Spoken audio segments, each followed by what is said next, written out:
안녕하세요. 저는 얼마 전까지 결혼을 준비하고 있던 30대 중반의 여성 구독자입니다. 남들이 다들 부러워하던 빵빵한 예비 시댁에 의사 예비 신랑까지 엄청나게 좋은 조건들은 둘째치고요. 사랑하는 사람과 평생 함께할 수 있다는 생각을 행복한 미래를 그려가며 좋은 생각만 해도 모자랄 시기에 이렇게 사연을 보내게 된 건 행복한 결혼 준비가 이젠 모두 과거형이 돼버렸기 때문입니다.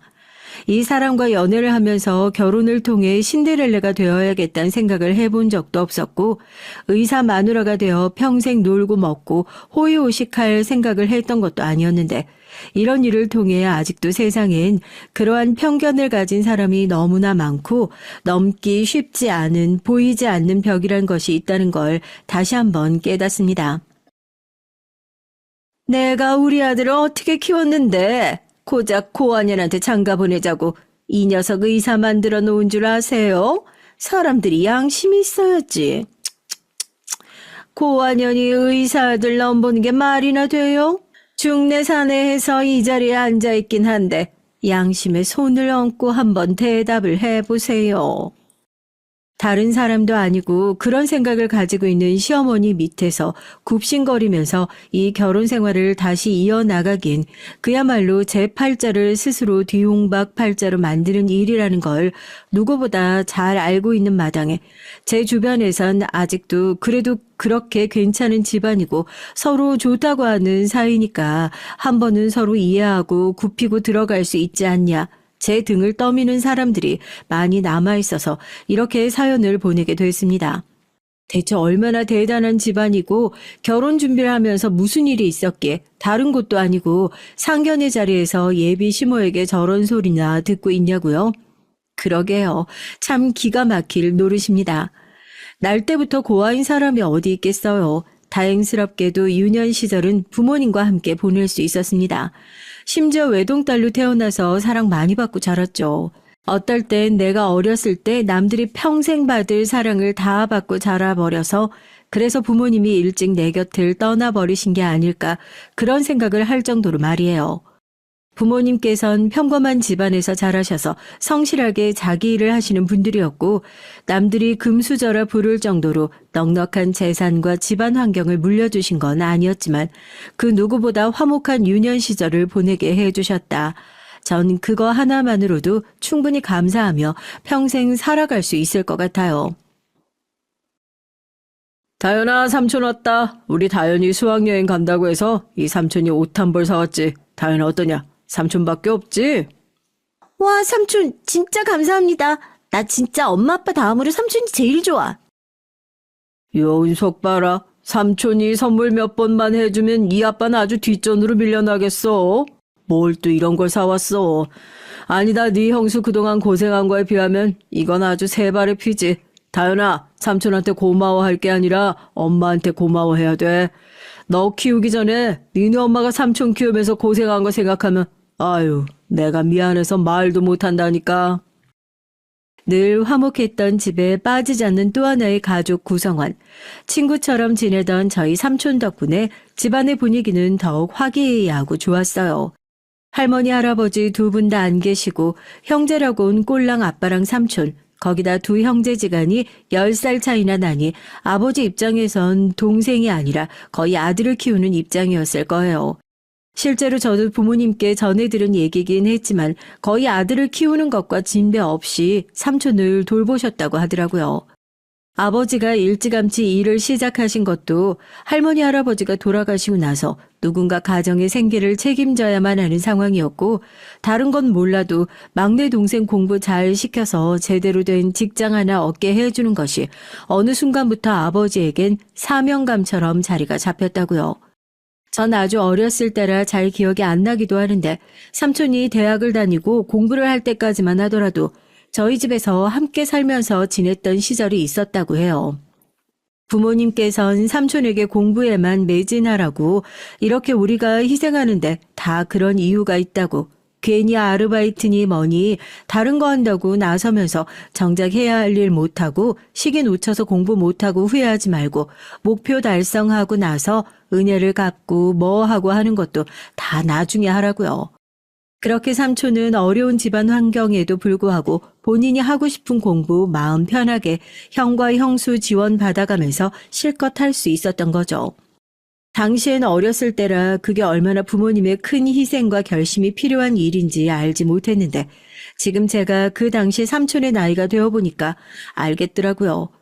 그렇게 선뜻 삼촌을 돌보겠다고 나서던 저희 부모님의 용기가 얼마나 대단한 일이었는지, 그리고 그 용기를 저버리지 않고 죽자 사자 열심히 살았던 삼촌 역시 얼마나 대단한 사람인지 말이에요.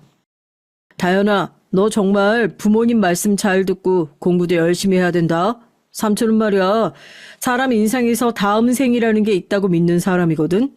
삼촌은 이번 생에 엄마 아빠한테 신세진 게 너무 많아서 이거 열심히 안 갚으면 다음 생에 사람이 아니라 저기 어디 산골짜기에 돌멩이로 태어날지도 모른다니까. 공부하다 모르는 거 있으면 언제든지 삼촌한테 물어보고 학교에서 힘든 일 있으면 삼촌한테 얘기하고 다현이 넌 사는 동안 아버지 한 명 더 계신다 생각하고 그렇게 살면 되는 거야. 다현이는 진짜로 부모님 잘 만나서 덕 보는 거다. 부모님에게 수억 원의 자산을 물려받고 땅을 물려받고 이런 것만 자산인가요? 전 큰 소리 한 번 안 났던 화목한 가정, 그리고 삼촌이라는 존재를 제게 안겨준 부모님을 만났다는 것만으로도 남들한테 떳떳하게 나 금수저라고 우리 부모님이 나한테 돈 주고도 못 살 것들을 물려주셨다고 밖에 나가서 당당하게 얘기할 수 있을 정도예요. 삼촌한테 어렸을 때부터 어찌나 귀에 딱지가 않도록 잔소리를 들었는지 나도 하루빨리 커서 그런 부모님에게 효도를 해야겠다 이런 생각이 어렸을 때부터 자연스럽게 머릿속에 박히게 되었고요. 효도하겠다는 제 말에 부모님이 웃으면서 우리 다현이 효도받고 손주 효도까지 받으려면 대체 얼마나 오래 살아야 하는 거냐면서 식탁에 둘러앉아 삼촌이랑 하하 웃었던 게 참 엊그제 같네요. 다들 저한테 그렇게 위로를 했어요. 좋은 사람들은 하늘에서 필요로 하는 일이 있어 일찌감치 데려간다고요. 저희 부모님 제가 중학교에 올라갈 때 두 분 다 한꺼번에 사고로 세상을 떠나셨거든요. 위로가 됐냐고요? 전혀요. 억울해 죽을 것 같았습니다. 남들이 부모님을 필요로 하든 말든 지금 부모님을 당장 제일 필요로 하는 사람은 난데 누구 맘대로 내 허락도 없이 이렇게 빨리 데리고 가냐고요. 그럼 혼자 남아있는 난 어떻게 살라고요? 저게 그 딸이지? 왜 혼자 남았다던. 아유, 불쌍해서 어떻게 한대. 보니까 두 사람 다 변변찮은 친척도 제대로 없는 것 같고. 저렇게 다 큰 애를 누가 본다고 나서겠냐고. 팔자도 참 기구하지. 부모 중에 하나라도 살아있어도 또 모르는 건데 어떻게 저렇게 한나라한시에 같이 가버려. 완전히 그냥 고아돼버린 거잖아. 왜 그 남동생인가 하나 있지 않았어? 삼촌인가 뭔가. 아이고 애 들어 조용히 좀 해. 아니 아무리 죽고 못 사는 형제 사이라고 해도 저렇게 다 큰 애를 어떻게 데려가겠어. 아직 장가도 안 갔다며. 직업도 탄탄하니 결혼도 하겠다. 여자가 줄을 섰을 텐데. 형 얘긴 하지만 괜히 애 딸린 남자 소리 들어서 뭐 좋을 게 있다고. 애 인생이 안타깝긴 해도 괜히 남아있는 가족들까지 다 같이 힘들 일 있어? 그냥 이 집 식구들만 힘들고 말면 되지. 사람들 참 잔인하더라고요. 저도 당장 그 어린 나이에 부모님 두 분 다 갑자기 여의고 영정 앞에서 울다 지쳐서 쓰러져 잠드는 와중에 이 장례식이 끝나면 그럼 난 어떻게 되는 거지 이런 걱정을 하고 있는데 거기다 대고 앞에서는 그래 부모님 좋은 곳 가셨을 거다. 너라도 이제 열심히 살아야지 다독여 주시지는 못할 망정. 그러면 쟨 이제 어디로 가는 거냐. 여자애 혼자서 어떻게 살겠냐. 나쁜 길로 빠지기 십상이다. 다 큰 어른들이 뭐 재밌는 일도 아닌데 제 눈치를 보면서 자기들끼리 쑥덕쑥덕거리는 거예요. 그런 게 안 들릴 줄 알죠? 다 들려요. 혼자 남겨진 것도 서러운데 이렇게 남겨진 것 자체가 삼촌 인생의 발목 잡는 일일 수 있다고 그런 소리를 장례식장에서 3일 내내 들었으니 어찌나 눈치가 보이던지요. 삼촌 얼굴을 제대로 못 쳐다보겠더라고요. 진짜로 내가 삼촌 인생을 붙잡기라도 할까 봐서요. 그럼 난 이제 어디로 가는 걸까? 예전에 어디서 들었는데 뭐 부모님이 없는 애들은 보육원이나 쉼터 이런 곳으로 간다고 하던데 그러면 나도 그런 곳으로 가게 되는 건가? 그런데 가면 학교는 제대로 다닐 수 있는 건가? 그래도 중학교는 마칠 수 있겠지. 어떤 말이 나오더라도 충격을 받지 않을 준비가 되어 있던 절, 장례가 끝나고 삼촌이 부르셨어요. 장례식 내내 얼마나 오열을 했는지 얼굴이 다 뭉개지고 난리도 아니었죠. 해야 할 얘기가 있다고 절 붙들고 이젠 부모님이 계시지 않은 집에 돌아온 삼촌이 쉽사리 입을 떼시지 못하더라고요. 삼촌, 그냥 편하게 얘기하셔도 돼요. 저 이제 어디로 가는 거예요? 저 그래도 학교는 제대로 마치고 싶어요. 혹시 저희 살고 있던 집에 빚이 있는 거예요? 이 집에서도 이제 못 지내는 거예요? 얘기 들어보니까 보험금 같은 거 남겨주신 것 같은데 어디 센터 같은 데 들어가도 괜찮으니까 그 돈으로 나중에 저 학비라도 좀 보태줄 수 없을까 하고요. 제 딴엔 나름대로 용기를 내서 꺼냈던 얘기였죠. 어차피 삼촌도 저를 떼놓고 삼촌 인생을 살아가야 하는 거라면 저도 제 살 궁리를 빨리 해야 하니까요. 하지만 제 얘기를 들은 삼촌은 얘가 지금 무슨 소리를 하는 건가 하는 표정으로 깜짝 놀라시면서 너 무슨 소리를 하는 거냐. 센터는 무슨 소리고 학비는 또 뭔 소리냐. 네가 왜 학교를 졸업 못하냐 하더라고요. 펑펑 울면서 사람들이 저 이제 오갈 데 없으니까 어디 센터 같은 데 가지 않겠냐. 그런 얘기하는 거 다 들었다. 나도 삼촌한테 짐 되고 싶은 마음 없다. 그래도 학교는 제대로 졸업하고 싶다. 애초에 그런 생각조차 하고 있지 않았던 삼촌이었는데 제가 그런 얘기를 엉엉 울면서 털어놨으니 얼마나 기가 막힐 것이며 또 한편으로 제가 얼마나 더 짠해 보였을까요? 저도 정말 어린애였잖아요. 아무리 의젓한 척 해봤자 속마음은 그게 아닌걸요. 엉엉 울면서 사실은 그게 아니라 삼촌이 나 안 버렸으면 좋겠다고. 야 임마, 내가 널 버리긴 왜 버려? 다현아, 너희 부모님한테 내가 평생 약속했어. 혹시라도 살다가 잘못되는 날 있으면 무슨 일 있어도 너는 내가 꼭 책임지겠다고. 다른 사람들이 뭐라고 하든지 이제 다현이 네 가족은 이 삼촌이야. 알겠어? 걱정하지 마. 다른 건 몰라도 이 삼촌이 부모님 빈자리 느껴지지 않게 옆에서 아빠 역할, 엄마 역할 다 해줄 테니까. 다신 삼촌 앞에서 버린다느니 그런 얘기 절대 꺼내지 마. 알겠어? 삼촌에게서 가장 듣고 싶었던 얘기였죠. 제게 유일하게 남아있던 가족은 삼촌이었고 삼촌에게도 유일하게 남아있던 피부친 저였으니까요.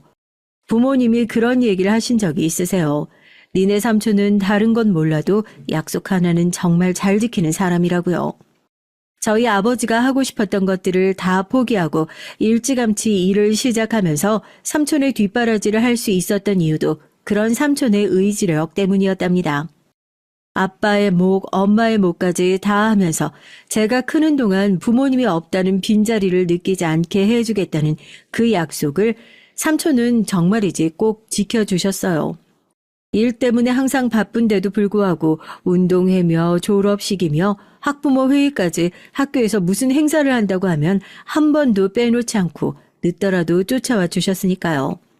친구들 사이에서 젊고 잘생긴 아빠란 소문이 돌아 으쓱했던 적도 있었고 부모님이 일찍 돌아가셔서 삼촌 대신 부모님 역할을 해주신다는 게 알려졌을 때도 멋진 삼촌이 있었기에 전혀 기가 죽지 않았고요. 다만 제가 조금씩 나이를 먹어가고 철이 들어가면서 팔자에도 없는 육아를 하느라 본인의 인생을 챙기지 못하는 삼촌에게 미안한 마음이 조금씩 커질 때가 있었죠. 삼촌, 결혼 안 할 거야? 언제까지 내 뒷바라지만 하려고 그래. 저기 동네 아줌마들 얘기 들어보니까 좋은 선자리도 엄청나게 많이 들어온다며? 삼촌 직업도 그렇고 얼굴 잘생긴 것도 그렇고 평생 갈 것 같아? 괜히 나 챙긴다고 결혼 정년기 다 놓치지 말고 이제 나도 고등학생이야. 혼자서 다 잘 챙길 수 있다고. 이제 삼촌도 삼촌 인생 챙겨야지. 나중에 나 때문에 삼촌이 노총각으로 사는 애 만에 이런 얘기 안 듣고 싶어. 선도 보고 결혼도 하고 그래. 넌 어쩜 그렇게 크면 클수록 니네 아빠랑 판박이냐? 어? 방금 잔소리 하는데 나 우리 형이 살아 돌아온 줄 알았다. 야, 조그만 게 어디 삼촌한테 잔소리야. 삼촌이 너 때문에 결혼 안 하긴 뭘 결혼을 안 해. 이게 다 삼촌을 품을 만한 넓은 그릇을 가진 여자가 없어서 그러는 거야. 괜히 쓰잘데기 없는 걱정하지 말고 그런 걱정할 시간 있으면 공부라도 한 글자 더 해. 너 좋은 대학 들어가고 괜찮은 남자 만나서 결혼하면 삼촌은 그때 황혼 결혼식 하려니까, 어? 지금도 좋다는 여자가 그렇게 줄을 섰는데 그때쯤 돼서 어디 돈 많고 예쁜 할머니 골라가지고 장가 들란다 삼촌은. 매번 걱정 가득한 목소리로 타박을 하면 장난스럽게 맞받아치는 삼촌이었지만 바쁘게 일을 하고 절 신경 쓰느라 선이니 결혼이니 그런 것들을 엄두도 못 내고 있는 것 같아서 영 마음에 걸리기만 하더라고요. 괜히 죄책감을 느낄까봐 큰 소리를 치는 삼촌한테 미안해서라도 더 열심히 살아야겠구나 싶었어요. 그땐 그냥 괜한 소리인 걸 알면서도 삼촌 말을 찰떡같이 믿고 하루라도 빨리 대학 가서 좋은 남자 만나 시집가야지. 노총각 삼촌 구제하는 방법은 그거 하나밖에 없다. 그렇게 생각했다니까요. 삼촌은 하나밖에 없는 조카가 제대로 된 전문 직종으로 진로의 방향을 잡았으면 좋겠다는 바람을 가지고 담임 선생님과 열심히 상담을 하셨지만 생각보다 공부머린 크게 없는 조카를 둔 덕에 답답한 학부형의 심정을 조금 일찌감치 깨우치게 되셨습니다. 학창시절에 공부가 가장 쉬웠다는 삼촌이 제 마음을 어찌 알겠어요. 맨날 공부하고 있으면 들어와서 야, 책상 앞에 진득하니 엉덩이만 붙이고 앉아서 하면 되는 거 뭐 그게 어려운 거라고 그러냐고 그런 얘기나 해서 제 속을 뒤집어 놓으셔가지고 한동안 말도 안 하고 싸우고 그랬던 기억이 있네요. 뭐 삼촌이 바라던 사자는 아니었지만 사자는 사자가 됐죠. 간호대학에 들어가게 됐거든요. 공부머리는 자기를 닮았어야 하는데 하고 늘상 구박만 하던 삼촌이었지만 그래도 간호사 시험 앞두고 밤새 도서관에서 공부를 하고 들어오는 절 위해서 출근 전에 서툰 솜씨로 아침을 해놓고 가시고 몰래 제 지갑에 용돈을 넣어두고 가시곤 했어요. 그렇게 간호사 시험에 합격했을 땐 어디 판검사 시험에 합격한 것만큼이나 기뻐서 삼촌과 둘이 끌어안고 방방 뛰었다니까요. 이게 뭐라고 아주 아파트에 현수막이라도 걸 기세셨죠. 그런데 막상 일을 시작하고 나니까 머릿속으로 상상하던 사명감 가득한 그런 일들은 온데간데 없었고요. 다들 힘든 일에 찌들어서 일을 제대로 알려주지도 않고 작은 실수에도 잔뜩 날이 서서 폭언 내에 갈구고 태우고 남의 돈 받는 것이 쉬운 일이 아니라는 걸 알면서도 출근할 생각을 하면 한숨부터 푹푹 나오는 거예요. 이 일을 내가 평생 할 수 있을까 싶고 돈 벌려다가 정신병자 되는 게 아닌가 싶고요. 간호사 합격하자마자 대학병원 취업했다고 삼촌에게 소고기 얻어먹고 이젠 효도할 테니까 마음 편하게 여자친구 사귀셔라 호언장담했었는데 이건 아니다 싶어서 1년 반 만에 사직서 내고 간호사 일을 때려치웠습니다. 그런데 한 6개월 정도 방황하다가 다시 들어간 곳은 돌고 돌아 또 병원이었어요. 삼촌 도움받아 간호대까지 나온 게 너무 아깝기도 하고 배운 게 도둑질이라고 이거 아니면 어디 가서 뭐 하면서 밥 벌어먹고 사나 아는 게 이것뿐인데 싶기도 하고요. 간호사 시험을 끝으로 공부는 죽어도 더 못하겠다 했는데 어쩌겠어요. 먹고 살아야 하니까 또 해야죠. 그렇게 공부해서 대학병원 원무과에 행정 업무를 보게 된 거예요. 간호사로 들어갔던 병원보다 훨씬 더 좋은 병원이었죠.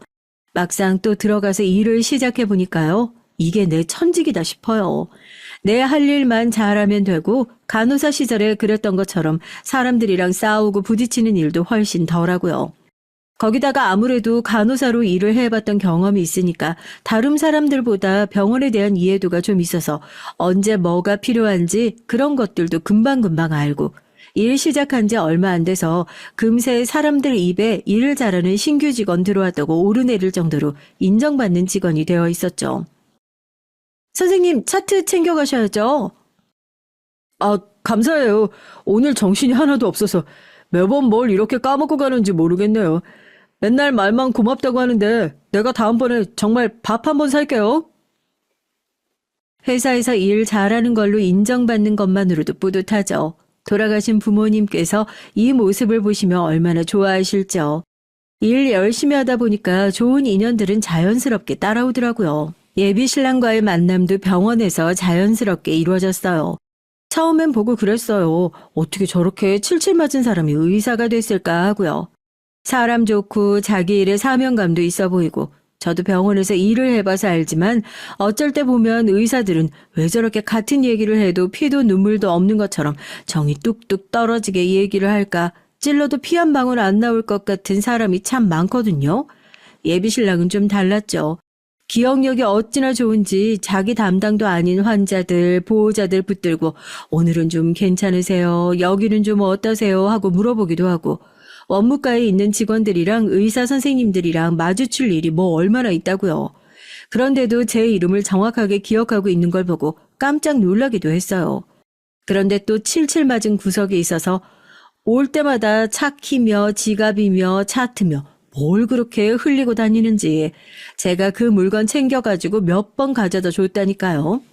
나중에서야 알았죠. 우연히 원무과에 일이 있어 왔다가 바쁘게 뛰어다니는 저를 보게 됐고 그때부터 있는 핑계 없는 핑계 대며 제자리에 들리고 말이라도 한 번 더 섞어보려고 칠칠 맞은 척 제자리에 일부러 물건을 놓고 갔다는 걸요.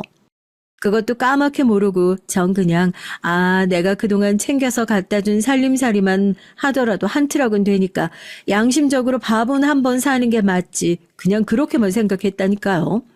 순전 수작 부리는 건 줄도 모르고요. 대학병원 의사 시간 맞추기가 좀 어려워요. 한 번 밥 사야 되는데 말만 몇 번을 하고 겨우 스케줄 맞춰서 그렇게 밖에서 처음 봤는데 의사 가운 벗고 밖에서 보니까 생각보다 키도 훤칠하고 칠칠 맞은 모습은 온데간데 없고 그전까지 학교 다니고 일하고 남자라고는 친구 따라서 머리수 맞춘다고 단체 미팅 나가본 게 전부였으니까 뭐 안 해도 그냥 괜히 쑥스럽고 설레고 그러더라고요. 같이 일을 하시는 분들이 저보다 다 나이가 있으신 편이고 경력도 꽤나 있으신 편이기도 하고요. 그 전에 간호사 일을 할 때 군기가 바짝 들어가 있던 게 습관이 좀 되어 있기도 해서 회사에선 곁을 편하게 주지 못했었는데 사실 의사 선생님이 병원에서 제일 불편한 존재라는 걸 알면서도 막상 말을 해보니까 되게 편한 거예요. 은근히 말도 잘하고 사람을 편하게 해주는 것도 있고요. 제가 예전에 간호사 일도 했었다 하니까 뭐 이래서 힘들었지 않냐 저래서 힘들었지 않냐 그 당시엔 아무도 공감해주지 못했던 제 얘기들을 공감해주고 사적으로 만난 건 그때가 처음이었는데 시간 가는 줄 모르고 얘기를 했죠. 너무 잘 맞더라고요. 본인은 단도직입적으로 저한테 관심 있어서 몇 번 더 만나봤으면 좋겠다고. 싫다고 할 이유가 뭐가 있겠어요. 그렇게 병원 사람들 몰래 일 쉬는 날 맞춰서 데이트도 하고 병원에서 몰래 자판기 음료수 캔 뽑아 주머니에 넣어주고 가고 그랬었죠. 다 추억이네요. 예비 신랑과는 거의 3년간 연애를 했습니다. 아무리 사람들에게 숨긴다고 하더라도 저와 가깝게 지내는 사람들은 얼추 다 알 정도였죠. 이 나이 먹고 처음으로 삼촌한테 거짓말까지 해가면서 남자친구와 여행도 가보고 연애를 하는 기간이 길어지면 길어질수록 서로에 대한 마음이 많이 애틋해졌어요. 연애 기간이 길어지면 마음이 식고 시들해지기 마련인데 오히려 깊어지면 더 좋은 거 아니냐고요. 아니요. 전 이 관계가 진지해지면 진지해질수록 깊어지면 깊어질수록 또 다른 걱정과 근심이 피어오르더라고요. 슬슬 나오는 결혼 얘기요. 이번 주말에 대학 동기가 결혼한다고 그러는데 나랑 진짜 친한 친구거든. 친구들한테 당신 소개도 시켜주고 싶고 혹시 시간 괜찮으면 나랑 같이 가줄 수 있을까? 너무 부담스럽고 바쁜 일 있으면 같이 안 가도 괜찮은데 난 당신이 꼭 같이 가줬으면 좋겠어. 나중에 우리 결혼식 때도 다 와줄 친구들인데 미리 가서 얼굴 도장 찍어두면 좋잖아. 사실 예비 신랑 입장에선 그렇죠. 저랑 결혼을 하는 미래가 당연하다는 듯이 친구들한테 저를 소개시켜주는 것도 너무 익숙하고 자연스러웠어요. 그런데 그런 자리에 못 이기는 척 끌려 나갈 때마다 전 오히려 이 사람과 제 사이에 보이지 않는 현실적인 벽이 조금씩 느껴지기 시작했습니다. 결혼식에 갔을 때도 그랬죠.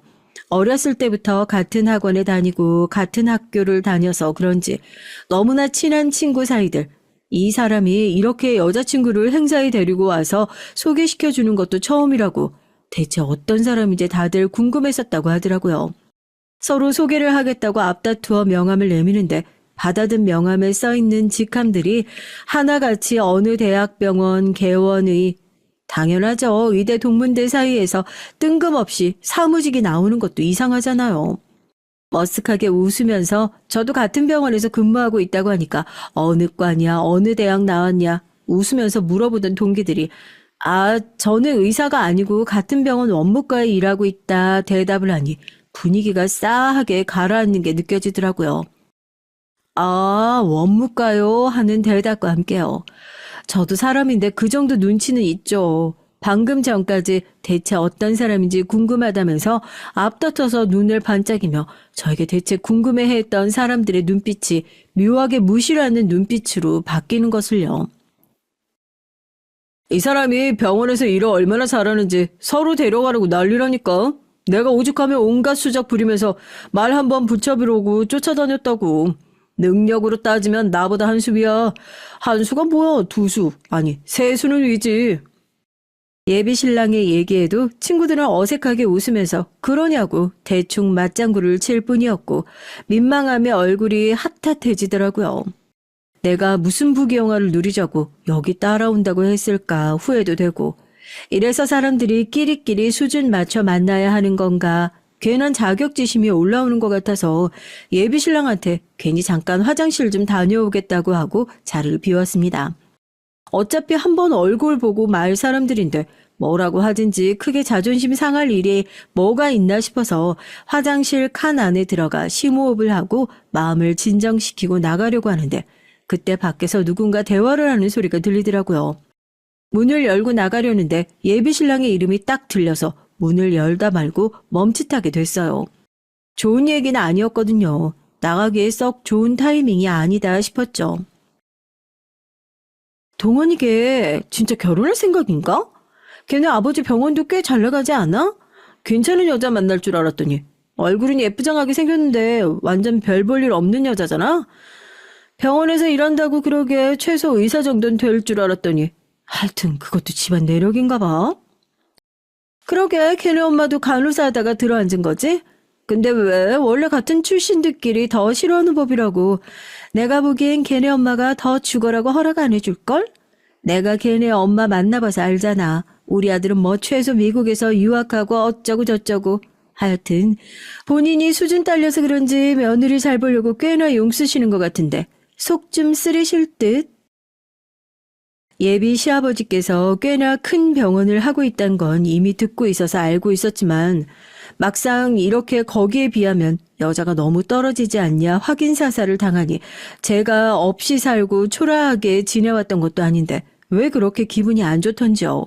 거기서 문 박차고 열고 나가서 니네가 뭔데 나에 대해서 왈가왈부하냐. 저는 화장실 문짝 뒤에 숨어가지고 왜 큰 소리 한 번을 내지 못하고 그렇게 숨어 있었을까요? 지금 생각해보니 그 자리에서 당차게 말 한마디 못했던 제 자신, 제 스스로가 너무너무 쪽팔린 겁니다. 다른 사람이 생각하는 것처럼 그땐 저 자신도 예비 신랑에 비하면 모자라고 부족한 사람이다. 그렇게 자격지심을 느끼고 있었던 것 같아요. 사실 그럴 필요도 없었던 거였는데요. 결혼식에 갔다 온 이후로 내내 풀이 죽어 있고 무슨 얘기를 해도 시큰둥한 저를 보고 예비 신랑은 친구들 때문에 그러는 거구나 대본에 눈치를 채더라고요. 그러면서 오히려 빨리 집에 가서 인사를 드렸으면 좋겠다. 결혼 준비를 밀어붙였습니다.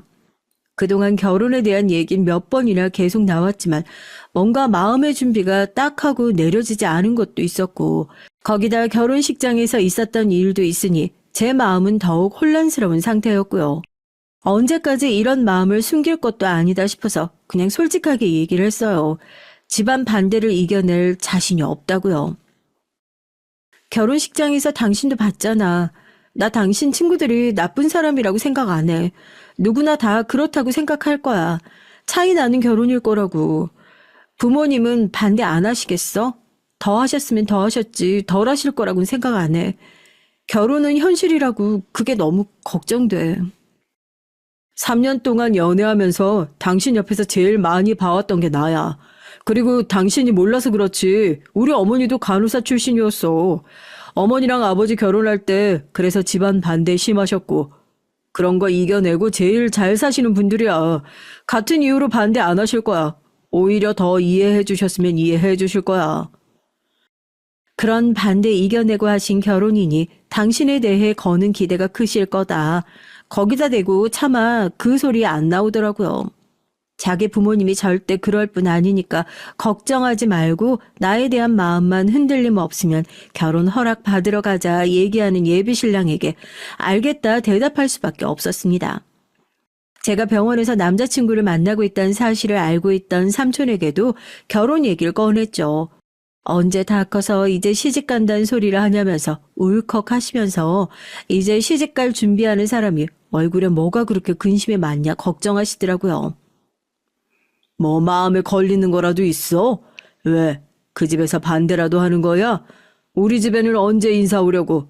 삼촌은 아무 때나 시간 괜찮으니까 너희 편한 시간으로 잡아봐. 아니야 삼촌. 예비시댁에서도 얼마나 좋아해 주시는데 다들 좋으신 분이야. 그냥 뭐 메리지 블루 이런 건가 봐. 삼촌은 나 키운다고 결혼도 못하고 있는데 나 혼자 쏠랑 결혼할 생각하니까 미안해서 그런가? 그런 거 없어. 내가 날짜 잡아서 인사 올게. 왜 그런 거짓말을 했는지 모르겠어요. 직감적으로 예비시댁에 인사를 가면 좋은 소리 못 들을 거라는 걸 알았나 봐요. 이 결혼이 파토 날 수도 있고 괜히 삼촌을 실망시키고 싶지 않다는 생각에 더 그랬었나 봐요. 모든 게 확실해지고 나면 그때 얘기를 하자는 생각에 우리 집에는 나중에 인사를 오자 예비 신랑에게도 그렇게 얘기를 하고 시댁에 인사를 갔습니다. 청심환까지 챙겨 먹고 만반의 준비를 하고 예비 시댁의 문을 두드렸죠. 부모님은 삼촌 손에서 자란 제 사정과 병원에서 열심히 하고 있는 현실을 다 이해하고 반겨주실 거다. 그렇게 얘기하는 예비 신랑의 모습을 보면서 살면서 고생 한 번 안 하고 자란 사람들은 이렇게 걱정이라는 걸 하지 않는구나. 좀 부럽기까지 하더라고요. 말 같지도 않은 소리 하고 있어. 예, 우리가 무슨 차선단체인 줄 알아? 어디 고아랑 결혼을 하겠다고 기가 막혀가지고. 엄마, 사람 앞에 세워두고 그게 무슨 막말이에요? 뭐? 자식 새끼 죽어라 키워놨는데 이딴 별 볼 일 없는 여자 데려와서 결혼하겠다고 하는 네가 지금 나한테 하는 말들이 막말이라는 생각은 안 하니? 안 그래도 철진이 엄마한테 전화와서 얘기 듣고 설마 했었다. 쪽팔린 줄도 모르고 이런 여자아이를 데리고 결혼식이니 뭐니 다 쫓아다니고 우리 집 쪽팔린 건 아주 생각도 안 하지. 절대 결혼 허락할 생각 없으니까 당장 저 여자 데리고 우리 집에서 나가. 아이고, 네가 무슨 자원봉사자야, 어? 웃으면서 선물을 내밀기도 전에 큰 소리가 날아왔습니다. 못마땅한 얼굴로 제 얼굴을 위아래로 훑어보시던 예비 시어머니는 제가 내민 보자기를 바닥에 내팽개치고는 우리 집이 자선단체인 줄 아냐, 어디서 이런 별 볼 일 없는 애를 골라가지고 왔냐 막말을 하기 시작했고 예비 시아버지는 이 시끄러운 소리가 날 동안 소파에 앉아서 고개 한 번을 돌려보질 않으시더라고요. 예상했던 상황이긴 했지만 막상 맞닥뜨리고 나니까 붙들고 한 번만 제대로 저를 좀 봐달라 머릿속으로 생각했던 말들이 입 밖으로 나오지도 않았어요. 그냥 너무 서럽고 기가 막히더라고요. 제가 왜 사람을 좋아한다는 이유로 이 집에서 이런 무시를 받아야 하는지요. 그깟 결혼이 뭐라고요. 저 이 사람 아니면 절대 결혼 안 할 거예요. 아버지 병원 물려받는 거요? 하나밖에 없는 아들 죽고 나면 누구한테 물려주실 건데요? 결혼 허락 안 해주시면 저 진짜 죽어버릴 거예요. 농담 같으세요? 그동안 제가 두 분이 하라는 대로 다 해드렸잖아요. 다른 사람은 다 반대해도 어머니는 그러시면 안 되죠. 누구보다 이 사람 이해해 주셔야 하는 거 아니에요? 하나밖에 없는 아들 잃고 후회하고 싶으시면 끝까지 반대해 보세요. 당장 나가자. 이놈의 자식이 어디 여자한테 미쳐가지고 자기 부모 앞에서 죽는다는 소리를 해? 못하는 소리가 없어. 어디 네 마음대로 해봐라. 내 눈에 흙이 들어가는 한이 있어도 절대 허락 못하니까 꿈도 꾸지 마라. 예비 신랑의 완강한 태도에 예비 시어머니는 기가 막혀서 어떻게 자기한테 이런 소리를 하냐며 아이고 아이고 바닥에 주저앉아 곡소리를 내면서 가슴을 치고 기가 막혀하고, 제가 들어온 이후로 고개 한 번을 안 돌려보던 예비 시아버지께서도 벌떡 일어나 호통을 치며 예비 신랑을 나무라셨습니다. 그 사이에 껴서 이도저도 하지 못하는 제 손목을 붙들고 예비 신랑은 집을 박차고 나가버렸고요. 골이 울리더라고요. 저 하나 때문에 부모 자식 사이를 갈라놓을 생각도 전혀 없었고, 시작부터 이렇게 삐거덕거리는 결혼 생활이 순탄할 리가 없다 생각했거든요. 이렇게 철없이 허락을 받으려 드는 예비 신랑도 이해가 안 됐고요. 예비 신랑은 차에 타자마자 제 손을 붙잡고 자기 부모님이 저에게 저렇게 함부로 얘기하실 줄 몰랐다. 결혼 허락은 자기가 어떻게든 받아낼 테니 제발 헤어지자는 소리만 말아달라. 눈물까지 보이며 저를 붙잡았습니다. 결혼까지 생각했던 남잔데 아무리 이해 안 되는 일들 투성이라고 하더라도 거기서 헤어지자는 소리가 어떻게 그렇게 쉽게 나오겠어요. 마음은 굴뚝 같았죠. 아무리 그래도 부모님한테 그런 소리 하면 안 되는 거야. 평생 보고 싶어도 못 보는 사람도 있는데 그거 진짜 배부른 소리야, 당신. 나이가 몇인데 아직도 그렇게 철없는 소리를 하고 있어? 어떻게든지 설득할 생각을 해야지. 헤어지자는 소리가 목적까지 치는데 결국 나오는 소리는 그런 소리뿐이었죠. 뭐라고 하겠어요. 나 좋다고 자기 부모한테 등까지 돌려가면서 처음으로 부모 뜻에 반하는 행동까지 하며 헤어지자는 소리만 말아달라 붙잡는 사람한테요. 이제 어떻게 할 거냐 물었더니 자기는 신경 쓸 거 없답니다. 다 자기가 알아서 하겠다고요. 기껏해야 중내사내 할 게 뻔한데 그렇다고 거기서 제가 나서서 집에 찾아가 저희 결혼 허락해 주세요 설득을 해봤자 예비 시부모님 성질 더 긁는 꼴밖에 되지 않을 것 같아서 더 뭐라 할 수 있는 것도 없겠더라고요. 그런 소리까지 듣고 나서 집에 돌아오니까 마음 둘 곳 없이 심란했습니다. 언제 인사 올 거냐. 하긴 의사라고 그랬지 일이 많이 바쁜가 보다 얘기하는데 속사정 시원하게 말도 못하겠고 삼촌 볼 낯도 없고요. 한동안 일도 손에 잡히지 않았어요. 예비시댁 인사 다녀오고 난 이후로 예비신랑 얼굴도 하루가 다르게 헬쓱해지는 것이 집에서 이리저리 치이는 게 빤히 보이는데 어떻게 되어가냐 말도 못 붙이겠더라고요. 나름대로 절 안심시키려고 그래도 부모님이 마음을 조금씩 여시는 것 같다. 잘 되어가는 것 같다. 말로는 그러는데 일주일 전까지만 해도 눈에 흙이 들어가도 고아는 안 된다고 그러신 분들이 하루아침에 마음을 열 리 없잖아요. 그렇게 인사를 드리고 나서 한 달이나 지났을까요? 저녁을 먹자던 예비신랑이 집으로 돌아가는 차 안에서 눈물이 가득 고인 눈으로 저에게 반지를 내밀더라고요. 허락받았다고, 날짜 잡자고요. 자기야, 삼촌께 인사드리고 상견례 날짜 잡자. 부모님이 우리 결혼 허락하셨어.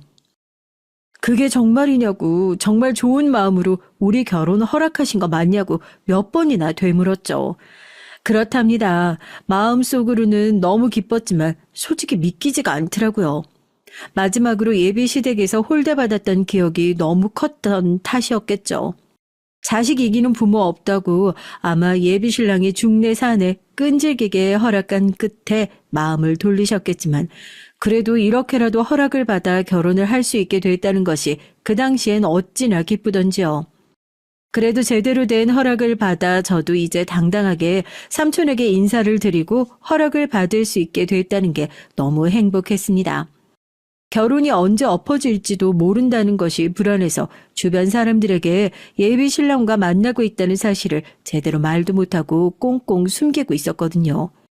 비록 첫 단추가 쉽게 끼워지진 않았을지 몰라도 예비 시부모님께서 그랬던 것처럼 행복하고 열심히 살아가는 모습으로 증명하면 된다고 생각했어요. 주변 사람들에게도 이제 마음을 놓고 저희 사실 만나고 있었다 얘기를 하고 친한 친구와 동료들에게도 결혼을 준비하고 있다는 사실을 알렸고요. 축하하는 사람 반, 걱정스러운 얘기를 건네는 사람 반이었던 것 같아요. 저희 삼촌은 자기 결혼만큼이나 기뻐하셨죠. 상견례 때 뭘 입고 가야 하나, 가서 무슨 얘기를 해야 하나, 회사 면접을 보러 가는 것도 아닌데 전날에 방에서 중얼거리는 소리가 나서 조심스럽게 문을 열어보니까 생전 그런 건 하지도 않던 분이 얼굴에 팩을 붙이고 종이에 상견례장에서 할 만한 질문들을 써놓고 연습을 하고 계시더라니까요. 그 모습을 보니 왜 그렇게 뭉클하던지요. 너희 부모님이 이 모습 보면 얼마나 기뻐하실지. 삼촌은 아무것도 바라는 거 없다. 그냥 너 행복하게 살면 그걸로 됐어. 너 정말 다른 거 하나 걱정되는 거 없는 거 맞지? 너도 임마 관리 좀 받고 해야지. 새 신부가 왜 그렇게 기운 없이 축축 처져 있어? 아니야, 삼촌. 나 정말 아무런 걱정도 없어. 행복하게 잘 살 거야. 누가 뭐라고 해도 앞으로 행복하게 잘 살면 되는 거잖아. 나 정말 행복하게 잘 사는 모습 보여줄게요. 고마워. 우리 사이에 뭐 고맙다는 얘기를 하냐고 웃으면서 눈가에 맺힌 눈물을 쓱 닦아내던 삼촌.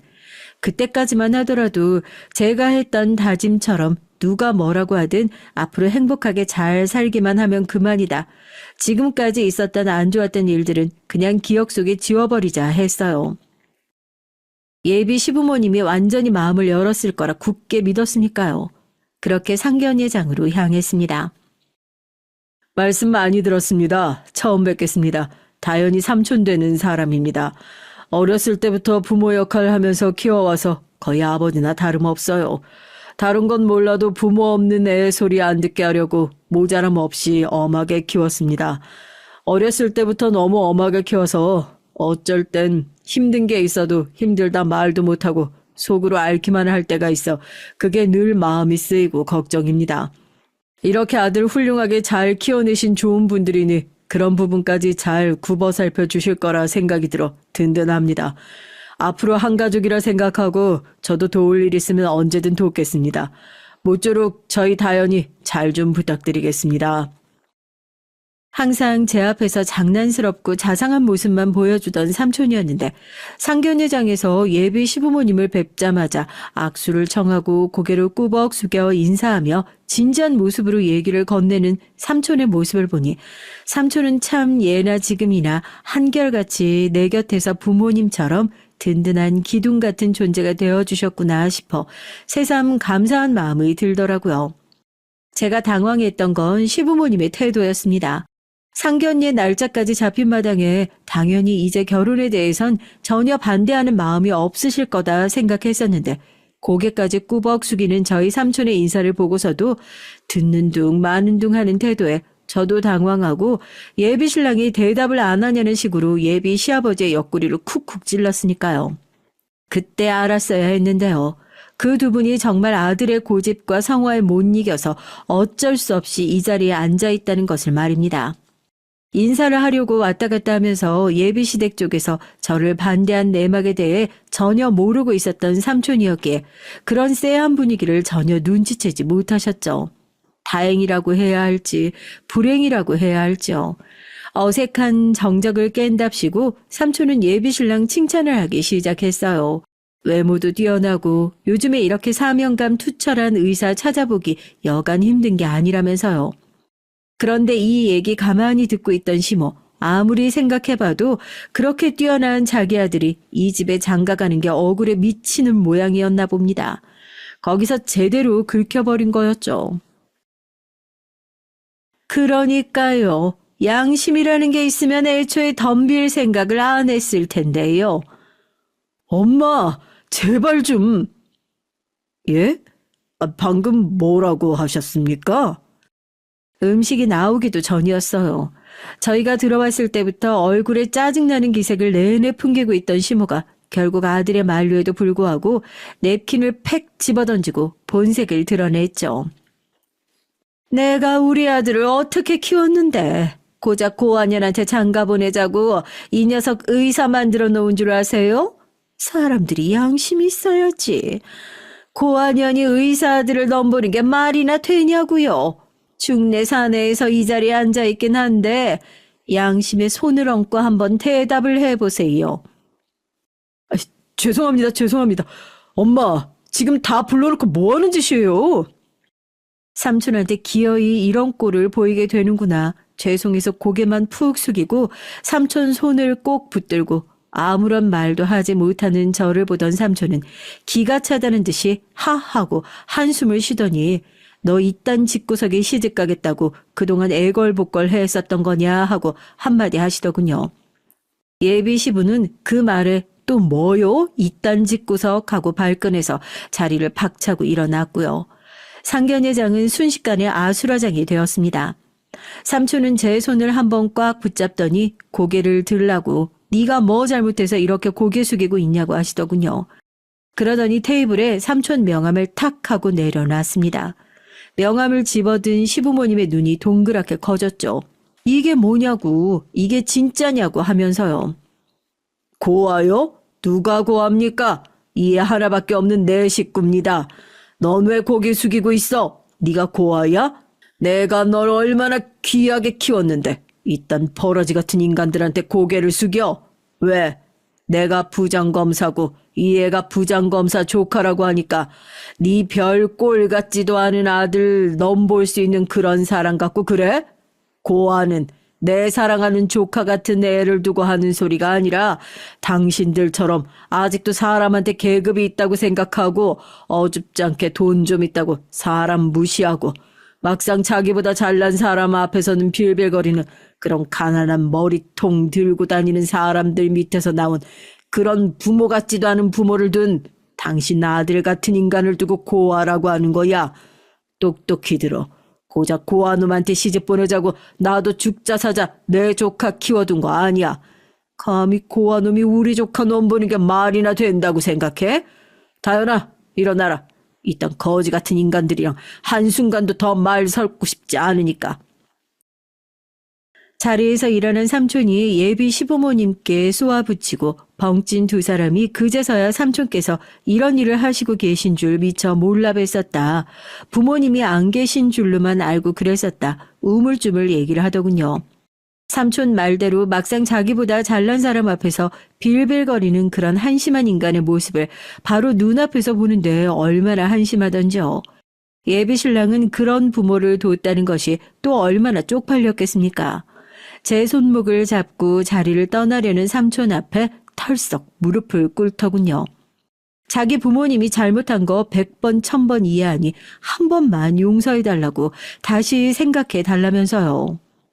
여태 부모 역할 대신 해주면서 절 애지중지 키워주신 삼촌 앞에서 더 창피한 꼴을 보일 수가 없었습니다. 그동안 제가 이런 취급을 당해왔다는 사실을 들킨 것만으로도 삼촌에게 너무나 큰 상처일 텐데 여기서 더 이상 붙잡혀주는 것이 얼마나 한심한 짓이겠어요. 예비 시부모님은 그런 아들을 일으켜 세우면서 네가 뭔데 무릎을 꿇냐 뒷목을 잡고 쓰러지기 일보 직전이고요. 전 입술을 꾹 깨물고 눈물을 흘리며 절 붙잡는 예비 신랑을 일으켜 세우는 대신 네 번째 손가락에 끼워져 있는 반지를 빼서 바닥에 집어 던졌습니다. 완벽한 이별 통보였죠. 평생 후회하면서 살아. 나도 더 이상 우리 삼촌 마음에 상처 주는 결혼하고 싶지 않아. 당신도 평생 이 정도밖에 안 되는 부모님 둔 거 그거 원망하면서 그렇게 살았으면 좋겠어. 양심이 있으면 다시는 나 찾지 말아줘. 엉엉 울면서 매달리는 예비 신랑 뿌리치고 그렇게 삼촌과 함께 상견례장을 나왔습니다. 눈물이 앞을 가리더라고요. 상견례장에 나와서 차 안에서 펑펑 울며 삼촌에게 죄송하다 사과했어요. 이런 꼴 보여서 삼촌이 어떻게 나를 키웠는데 고작 이런 소리 들으면서 시집 가려고 해서 죄송하다고요. 다 이해한다고 결국 잘못된 선택 안 했으니까 그걸로 됐다면서 결혼이 뭐 되수냐고 삼촌은 늘 그랬던 것처럼 그냥 저 행복한 거 그거 하나면 됐다고 얘기를 해주셨습니다. 예비 신랑과 예비 시모는 꽤나 괜찮은 집안에 시집 갈 수 있었던 아들, 사랑하는 여자를 놓치게 한 부모, 서로가 서로를 원망하고 미워하면서 평생을 살게 되겠죠. 그것만큼 완벽한 복수가 또 있을까요? 삼촌이 그 자리에서 정체를 밝힌 덕분일까요? 아니요. 그동안 바보 같은 짓을 했던 제가 정신을 차릴 수 있게 해주면서 그 사람들이 제 무덤을 팔 수 있게 해주고 올바른 선택을 할 수 있게 도와주신 것 같습니다. 이 결혼 엎은 거 정말 잘한 선택이겠죠? 안녕하세요. 저는 40대 여자입니다. 전 결혼 생활하는 동안 참 우여곡절이 많았어요.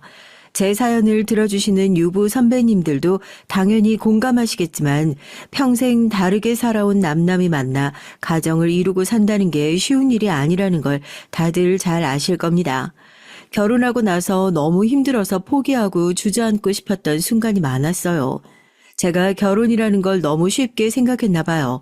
단순히 좋아하는 남자와 토끼 같은 자식 낳고 평생 오순도순 살면 그만이라고 생각했는데 막상 결혼을 살아보니까 이건 뭐 거의 고행길이 따로 없더군요. 남편과 전 친구 소개로 만나 평범하게 1년 정도 연애하다 자연스레 결혼했어요. 남편은 제가 평소 꿈꿔왔던 배우자상과 매우 비슷한 사람이었죠. 성실하고 배려심 넘치는 다정한 사람이었거든요. 연애할 때 보니까 부모님이나 여동생에게도 굉장히 자상하더라고요. 데이트할 때도 보면 어머니와 여동생과도 자주 통화하는 것 같았고 저와 저녁을 먹고 헤어질 때면 식당에서 따로 음식을 사서 포장해 집에 가져가는 일도 많았답니다. 연애할 땐 그런 점이 가정적이어서 좋아 보였는데 막상 결혼하고 보니 남편의 다정다감한 면이 거슬릴 때가 한두 번이 아니었어요. 결혼한 지 얼마 되지 않았을 때의 일이에요. 출근해서 일하고 있는데 시누이한테 전화가 오더라고요. 전화를 받았더니 한다는 소리가 기가 막혔습니다. 새언니, 나 지금 언니네 집인데요. 작은 방에 있는 샤넬 가방 그것 좀 빌려가도 돼요? 이번 주말 친구 결혼식이 있어서 그러는데 잠깐만 쓰고 갖다 줄게요. 전 어안이 벙벙해져서 잠시 말문이 막혔어요. 도대체 집 비밀번호는 어떻게 알고 집까지 들어갔으며 제 허락도 없이 제 옷방에 들어가서 멋대로 물건을 뒤졌다는 사실을 도저히 이해할 수가 없었습니다. 아가씨, 저한테 말 한마디 없이 집에 와선 뜬금없이 가방을 가져간다니요. 그게 말이 돼요? 세아가, 나다. 우리 지영이가 네가 상견례 때 들고 나온 가방이 마음에 든다고 해서 좀 전에 나랑 백화점에 갔다 오는 길인데 그 가방이 품절이라 이제 아예 안 나온다네. 지영이가 다른 건 영 마음에 드는 게 없고 꼭 저 가방을 들고 싶다고 하는데 이번 기회에 이 가방 그냥 우리 지영이 줘라. 넌 내가 나중에 하나 좋은 걸로 사줄게. 시아버지까지 같이 오셨는지 옆에서 시누이 전화를 건너 받으시더니 저더러 가방을 아예 시누이한테 주라고 하시더라고요. 아버님, 그건 제가 회사에서 승진했을 때 기념으로 제가 저한테 준 첫 번째 선물이에요. 저한테도 뜻깊은 거라 아가씨한테 줄 수 없어요. 정 필요하면 주말에만 빌려줄 테니까 가지고 가세요. 정말 100번, 1000번 양보해서 빌려주겠다고 했어요. 멋대로 집까지 쳐들어와서 제 옷방을 뒤진 건 마음에 들지 않았지만 어쨌든 시누이도 이제 가족인데 동생처럼 생각하고 가방 정도야 빌려줄 수 있다고 이해하려고 애썼죠. 아이고, 우리 새아가가 대기업 다니길래 배포가 좀 있는 줄 알았더니만 영 그릇이 작네. 누가 봐도 너보단 우리 지영이가 드는 게 훨씬 더 어울리는 것 같구만. 에휴, 지울 거 아니면 그만 끊어라. 시아버지는 자기 할 말만 하고는 전화를 끊어버렸습니다. 전 너무 황당해서 한참 동안 핸드폰을 들고 서 있었어요. 마치 제가 무슨 잘못이라도 저지른 것만 같았거든요. 남편에게 익히 들어 알고는 있었습니다. 시아버지는 아주 유명한 딸바보예요. 시누이는 시아버지께서 40이 넘어 얻은 딸이거든요. 시아버지가 시누이를 바라볼 때 보면 눈에서 꿀이 뚝뚝 떨어지세요. 누가 봐도 시누이가 그 정도 외모는 아닌데 시아버진 텔레비전에 나오는 연예인보다도 예쁘다고 매일 칭찬을 하시거든요. 뭐 당신 딸이니 예뻐하시는 거야 당연하죠. 저도 우리 집에선 공주니까요. 그런데 문제는 자꾸만 저와 비교를 하시는 겁니다. 툭 하면 벽에 걸린 결혼사진을 손가락으로 가리키며 저와 시누이가 3살밖에 차이가 안 나는데도 제가 10살은 많아 보이네. 신부 화장한 저보다 시누이가 예쁘네 하시면서 듣기 싫은 소리만 하세요. 저희 시댁의 문제는 시아버지나 시누이뿐만이 아닙니다. 시어머니도 만만치 않으세요. 시아버지와 시누이가 기본 예절이나 매너를 밥 말아 먹었다면 시어머니는 입이 아주 걸었어요. 여기까지 들으면 다 그 나이 때 아줌마들이 그렇지 하고 생각하시는 분들이 있을 수도 있어서 대략 말씀드리자면 누구든 2년 전년 하시는 건 기본이고 정말 입에 담을 수도 없는 욕이나 막말을 조금의 거리낌도 없이 하십니다.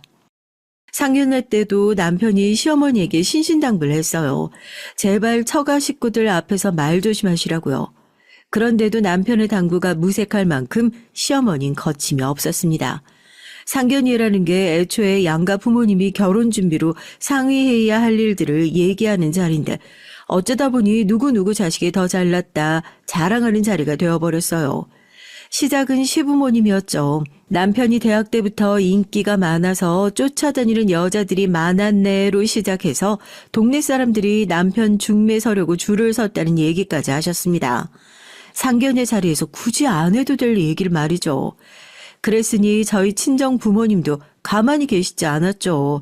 친정 부모님도 저에 대한 자부심이 크세요. 제가 대학을 수석으로 들어가고 4년 내내 장학금을 거의 놓치지 않고 곧바로 대기업에 철썩 붙었다는 걸 굉장히 자랑스러워 하십니다. 그러다 보니 제 자랑을 쉬지 않고 하신 거예요. 그런데 그게 듣기 싫었는지 시어머니가 먼저 비아냥거리셨습니다. 여자 머리 좋고 능력 있으면 뭐래요? 괜히 드세기만 해서 남자 키나 죽이죠. 결혼하면 집에서 얌전히 남편 내조나 잘하고 애나 잘 키우면 그게 최고죠. 어머, 사돈은 도대체 어느 시대 말씀하시는 거예요? 그리고 사돈 말씀대로 여자가 집에서 살림하고 애 보려면 남자가 직장도 좋고 떡하니 집도 해와야죠. 우리 딸 연봉이 훨씬 높고 신혼집도 우리 딸이 구했는데 무슨 내조에 애까지 키우라고 그러세요? 이거 봐. 옛말이 딱 맞다니까. 며느리 될 애가 영 딱딱하고 고집 있어 보이길래 누구를 닮았나 했더니만 역시 딸은 친정엄마 닮는단 말이 딱 맞네. 장모라는 사람이 돈 좀 있다고 남자 집안 우습게 하는 것 좀 봐. 뭐예요? 지금 말 다 했어요? 누가 봐도 내 딸이 훨씬 잘났으니까 잘났다는 건데 뭐가 문제예요? 삽시간에 분위기는 이상해졌습니다. 시아버지와 친정아버지가 좋은 자리에서 뭐하는 거냐고 말리셨는데도 시어머니와 친정엄만 상견례가 끝날 때까지 티격태격 하셨어요. 그런데 거기서 끝이 아니었습니다. 시어머니께서 심기가 안 좋으신 상태였는데 하필이면 식사를 서빙하던 직원분이 실수로 뜨거운 그릇을 시어머니의 손에 살짝 닿게 했나 봐요. 시어머니께서 순간 뜨겁다며 소리를 지르셨습니다. 직원분이 바로 죄송하다고 했는데도 시어머니는 이게 죄송하다는 말로 되는 거냐고 직원이 들고 있던 쟁반을 손으로 밀쳤어요. 그러자 쟁반에 있던 그릇들이 바닥으로 다 떨어졌습니다. 쨍그랑 소리를 내며 다 깨지고 난리도 아니었죠. 놀란 직원분이 사과까지 했는데 왜 이렇게까지 하시냐고 얘기를 하자 시어머니 눈빛이 갑자기 휙 변하시더라고요. 그러더니 자리에서 벌떡 일어나 직원에게 고래고래 소리를 질렀죠. 젊은 년이 어디서 손님한테 눈을 부라리면서 또박또박 말대꾸를 해? 너 우리가 시킨 한정식이 1인분에 얼만 줄 알아? 그 돈에 너도 포함이야. 실수했으면 머리를 조아리고 사과를 해야지. 어디서 큰 소리야? 세상 천지에 저런 무식한 사람이 정말 있더라고요. 전 드라마 속에나 저런 사람이 있는 줄 알았는데 정말 존재하고 있었습니다. 저와 친정 식구들은 너무 창피해서 불이 나게 식당을 나왔죠. 그리고 남편에게 나중에 통화하자고 하고 후다닥 집에 돌아왔습니다. 그날 저녁 시아버지에게 연락이 왔어요. 시어머니가 성격이 워낙 불같아서 한번 기분이 상하면 앞뒤 구분 못하고 지르는 성격이라고요. 저희 부모님에게 사과 말씀 전해달라고 하셨습니다. 친정 부모님은 당연히 걱정이 많으셨어요. 그런 무식한 여자를 어떻게 시어머니로 모시냐고요. 저도 고민이 되지 않았던 건 아닙니다. 시아버지께서 시어머니가 성격이 불같아서라고 하시긴 했지만 그건 성격이 불같아서가 아니라 그냥 몰상식한 거니까요. 하지만 그때는 이미 제 눈에 콩깍지가 제대로 씌었을 때예요. 결혼은 시어머니가 아니라 남편과 하는 거니 상관없다고 생각했죠. 물론 그날 이후 양가 부모님은 결혼식 날까지 한 번도 만나지 않으셨습니다. 친정 부모님께서 제 고집을 이기지 못하고 결혼 허락을 하시기야 했지만 다시는 시댁 식구들을 만나고 싶어 하지 않으셨거든요. 그래도 시간이 갈수록 남편을 상대해보고 나니까 친정 부모님께선 점차 남편을 예뻐하셨어요. 남편이야 저에게 워낙 잘하고 다정다감한 사람이라 친정 부모님께도 잘했거든요. 하지만 시부모님은 달랐습니다. 전혀 저를 가족으로 받아들인다는 생각이 들지 않았어요. 서운할 때가 한두 번이 아니었죠. 어느 날이었습니다. 시댁 식구들과 밖에서 식사하고 집에 들어가는 길에 시누이가 살 게 있다면서 백화점에 온 식구를 다 끌고 들어갔어요. 제가 말씀드렸죠. 시아버지가 아주 시누이라면 죽고 못 산다고요. 여기저기 옷가게를 뒤지고 다니는 시누이 뒤를 시아버지께서 졸졸 쫓아다니시면서 모델 같다, 배우 같다, 다 어울린다, 이거 사라 저거 사라 하셨습니다. 괜히 그 꼴이 보기 싫어서 저도 옷 구경이나 하자 싶어 가게에 들어가 옷을 입어보고 있었어요. 그런데 굳이 제 뒤를 따라 들어온 시누이가 제가 입어보고 있던 옷이 예쁘다며 벗어보랍니다. 제가 마음에 들어서 사겠다고 했는데도 자기가 입어보겠다고 우기는 거예요. 어이가 없었죠. 제가 먼저 고른 옷인데 갑자기 나타나 가로채다니요. 이건 누가 봐도 저를 괴롭히는 거로밖엔 보이지 않았어요. 전 시누이에게 뺏기고 싶지 않아 바로 옷을 가지고 계산대로 가지고 갔죠. 그런데 시누이가 뜬금없이 아빠 하고 소리를 치더라고요. 빨리 와서 자기를 도와달라는 식으로요. 순간 전 기가 차서 코웃음을 쳤네요. 어린애도 아니고 뭐 하는 짓인가 싶었죠. 그런데 더 어이가 없었던 건 바로 시아버지였습니다. 시누이의 말 한마디에 불쑥 나타나서는 제 앞을 가로막고 서더니 제가 들고 있던 옷을 가져갔어요. 아니, 가져간 정도가 아니라 획 낚아채 갔습니다. 세아가, 너는 시누이가 그 옷이 마음에 든다는데 사주지 못할 망정 꼭 그렇게 뺏어가야 직성이 풀리냐? 아버님, 제가 먼저 고른 옷인데 제가 사는 게 당연한 거죠. 이게 뭐라고 양보를 해요?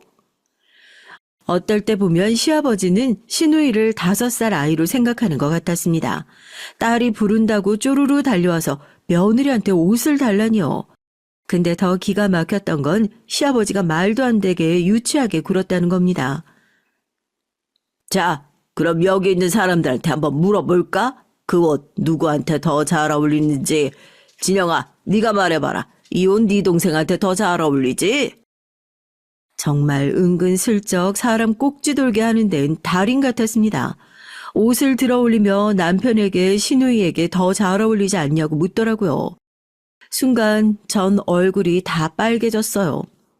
명색이 저도 이 집 며느리인데 어떻게 그렇게까지 할 수가 있을까요?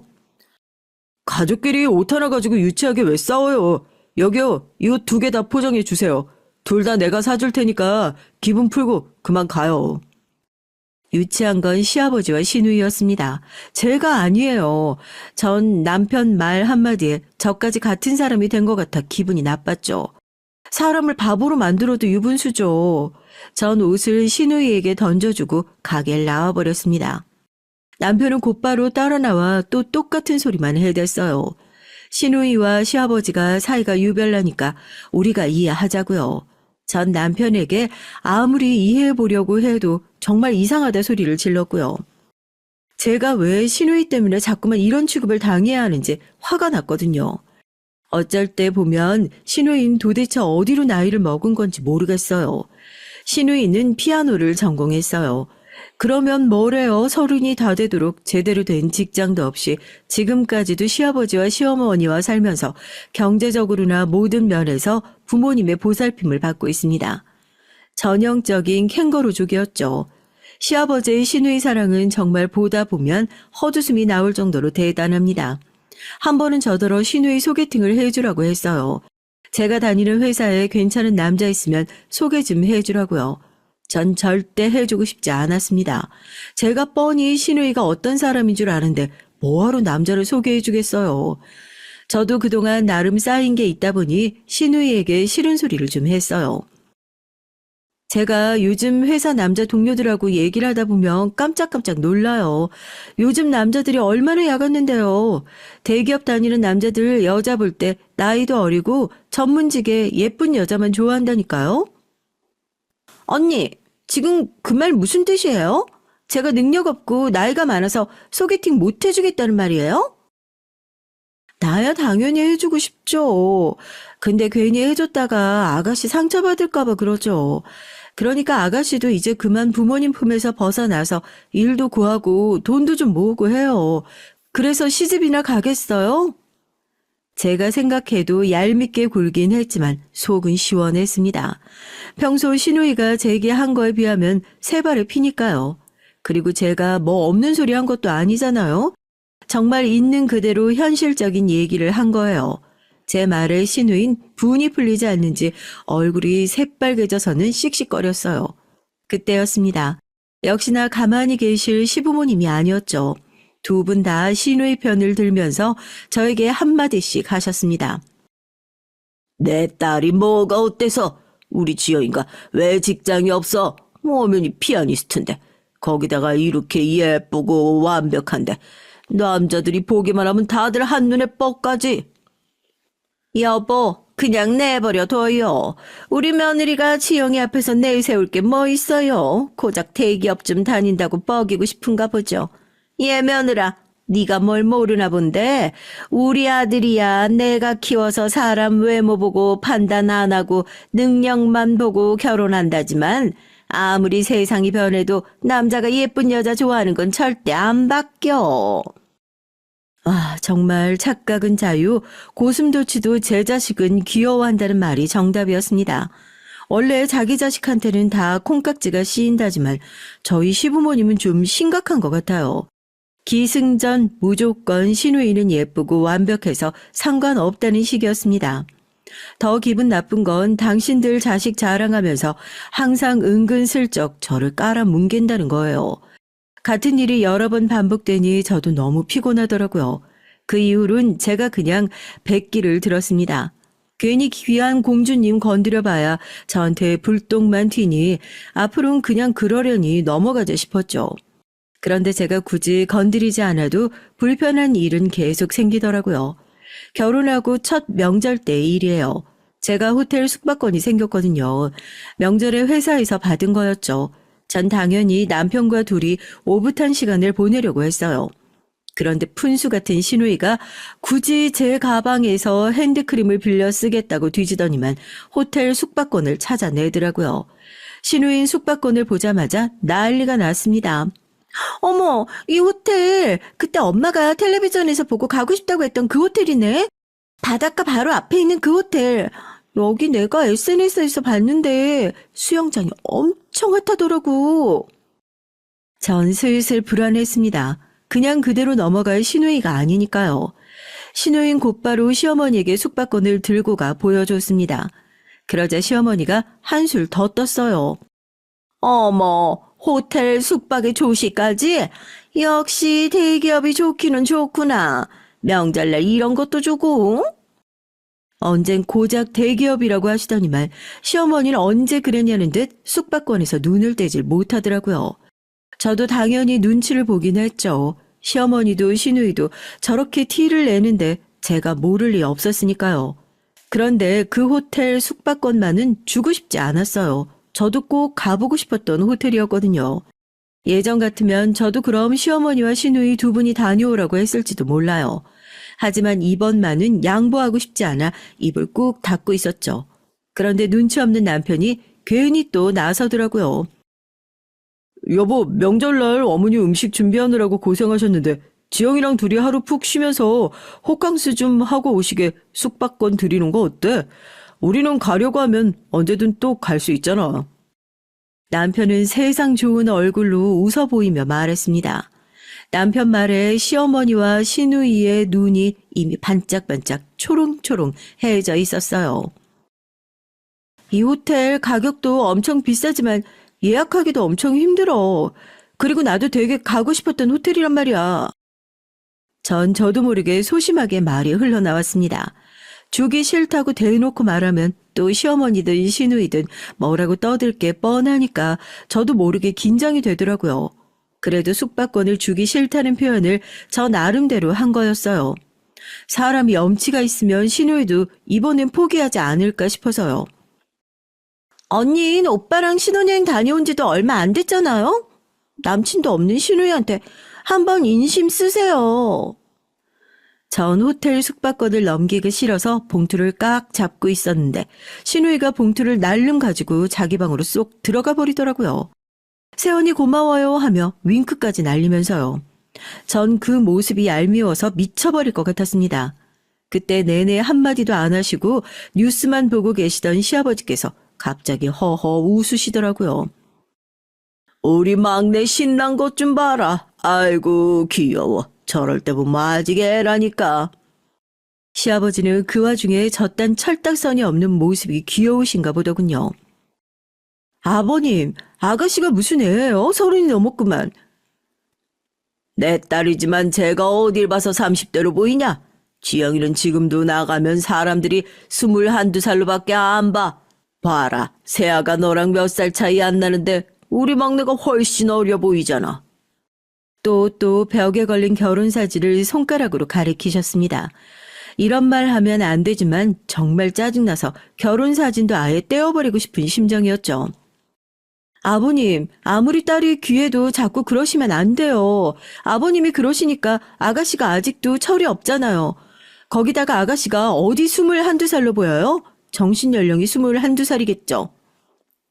여보, 아버지 앞에서 지금 무슨 소리 하는 거야? 어린 동생이 숙박권 좀 가져갔다고 그거 아까워서 이러는 거야? 제가 소리를 지르며 시아버지에게 대드는 모습이 남편은 마음에 들지 않았는지 저에게 언성을 높이더라고요. 남편까지 저에게 그런 건 처음이라 전 화가 더 났습니다. 물론 시아버지 앞에서 목소리를 높인 건 제 잘못이에요. 하지만 그건 단순히 누가 대들고 소리를 지르는 문제가 아니었습니다. 결혼하고 지금까지 쌓여있던 스트레스가 저도 모르게 튀어나온 거예요. 아무리 이해하고 넘어가 보려고 해도 시댁 식구들의 행동이 다 말도 안 되고 싫었으니까요. 그냥 숙박권이라니. 저 숙박권 내가 몇 날 며칠 야근하고 잠도 못 자가면서 해낸 프로젝트 잘 마무리했다고 부장님한테 받은 거야.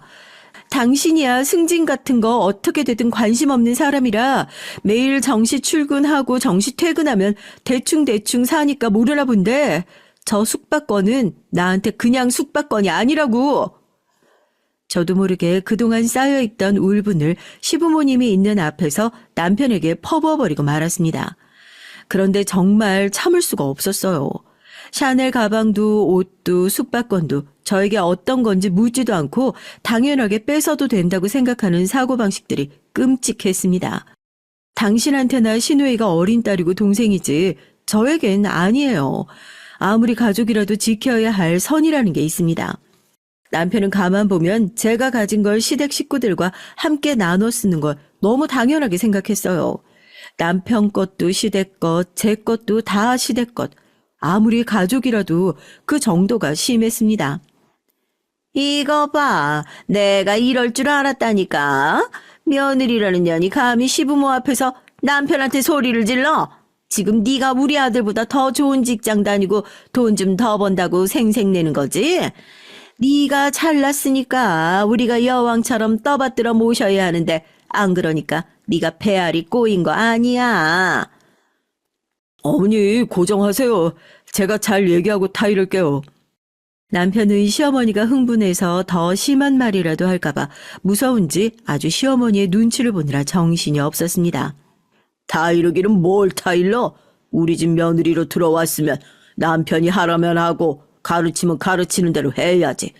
세아가 너 한 번만 더 우리 집안 무시했다가는 내가 가만히 안 있을 거야.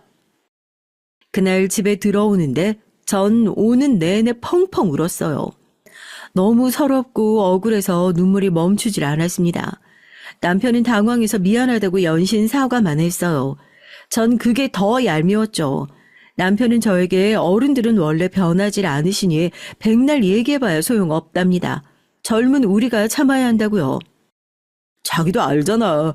지영이 어릴 때 많이 아파서 병원 신세 많이 진 거 그때부터 아버진 지영이 어떻게 될까봐 노심초사 하시면서 그렇게 사셔서 지영이라면 끔찍하셔. 자기가 많이 힘들겠지만 조금만 더 이해해줘. 내가 더 잘할게. 남편은 우리 집은 원래 그러니 이해해달라 매일 그 소리였습니다.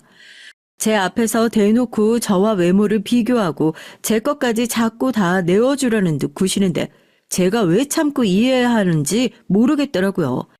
전 시댁 식구들과 다 안 맞았어요. 시아버지, 시어머니, 시누이 누구 하나 맞는 사람이 없었습니다. 사실 그때 전 고민을 많이 했어요. 이대로 결혼 생활을 이어가는 게 맞는 건가 싶어서요. 그런데 인생이라는 게 역시 제 마음대로 되지 않더군요. 그런 와중에 제가 임신을 했어요. 당시에 아이를 갖겠다고 계획하고 있었던 것도 아니었기 때문에 사실 전 임신 사실이 반갑지만은 않았습니다. 명확하게 2줄이 나온 임신 테스트기를 보고 울컥 눈물이 나올 정도였죠. 지금 와서 생각하면 뱃속 아이에게 미안하지만 마음속으론 왜 하필 이런 때라는 생각마저 들었죠. 남편과 결혼 생활을 이어가야 하나 말아야 하나 하는 시점이기도 했고 직장에서도 굉장히 중요한 시기였거든요. 승진을 바로 코앞에 두고 있었어요. 여러모로 임신할 타이밍이 아니었죠. 그런데 더 혼란스러웠던 건 제가 쌍둥이를 임신했다는 거예요.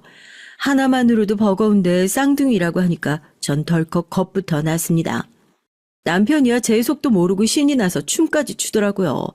하지만 전 아이가 생겼다는 기쁨을 만끽할 수가 없었어요.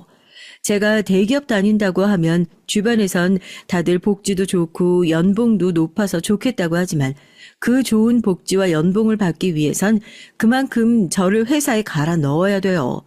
옛날보다 근무 여건이 좋아졌다곤 하지만 그거야 대외적인 거고 그만큼 누리고 그만큼 벌려면 남들 하는 만큼 해선 되질 않아요. 네, 저도 압니다. 제가 욕심이 많은 사람이라는 걸요.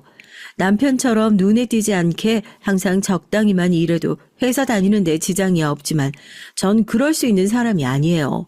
일하는 걸 너무 좋아하기도 하고 회사 내에서 임원까지 되는 게 제 꿈이랍니다.